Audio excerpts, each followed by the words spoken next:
Number 3 si Ramon Ang sa pinakamayaman sa Pilipinas. Pero napaka-galing sa tubo.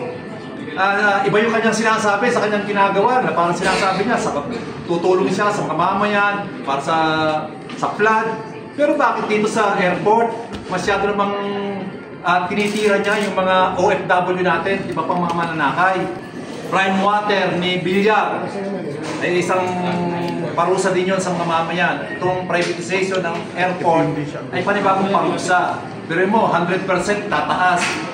Ay parang gusto ni Ramon Ang na bawiin ang kailang puhunan sa loob ng 4 na taon, samantalang 15 taon naman yung kontrata. At kung gagawin yun, dapat kinonsulta ang mga manggagawa, kinonsulta ang mga manakay, kinonsulta ang mga OFW na bahagi ng airport natin. Servisyo publiko! Walang negosyo!